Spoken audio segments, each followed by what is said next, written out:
Gentlemen, shoot the gap. When I played football, I was a lineman, and my job was to open up the hole, open up the gap so the running back could hit it. Those fellow linemen with me, we'd know the play, we'd blow the defensive people off the line, and the running back, their job was to find the gap, to find the hole, to gain the yardage, score the touchdown eventually. That's what we wanted. But the running back didn't always grab the ball and rush right to the hole. Sometimes you need to let the play develop a little bit. And that's what it's like in our married relationship with our wives. Sometimes conflict raises and stress happens. And sometimes in good times, it's understanding the timing of when to rush the gap and when to hold back a little bit. So today, what I want to encourage you with, gentlemen, is have wisdom as you lead. Have wisdom as you love. Have wisdom as you live with your wife. You know, sometimes you need to get the ball during conflict, stress, difficulty, and sometimes it's not just hitting the hole right away. To hit the gap and try to win the argument or to win the day or to be right. Another thing that is not right is that when you get the ball and take a knee, and I see this happen with a lot of husbands, where you just feel defeated or you feel like your wife's going to react in a certain way. I've gotten used to this, and I'm just like, I can't do it, so I'm just going to take a knee. And you become passive and you withdraw. That is not an option either. You lose ground for your relationship, not for you. You're on the same team. They aren't on the defense and you're on the offense. You're on the same team. So for you to gain ground, do not take a knee in your relationship when conflict arises. But learn the play.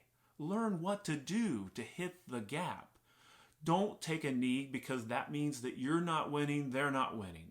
But instead, sometimes it takes knowing the play, seeing what goes on, seeing what the defense is throwing you and your wife, and then recognizing, and then kind of sitting back and saying, okay, let's wait for the play to develop. Let's wait for the right timing. The way you do this is to know the love language of your wife. There's another video for that we've put out.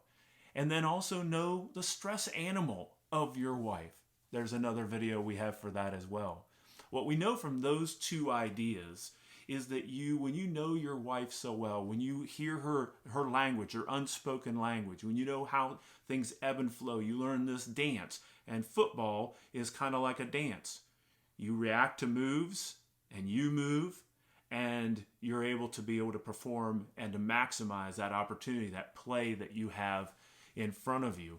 And so I encourage you. So first, do not take a knee. Secondly, understand the voice of your wife. Every day you will get to know the voice of your wife better and better.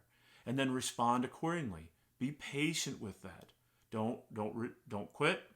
Press forward. Sometimes be patient. And then there's sometimes in a point of conflict and stress and difficulty that you really do need to hit the gap. Because if you do wait, if you kind of dance around and wait for things to develop, the hole closes right in front of you.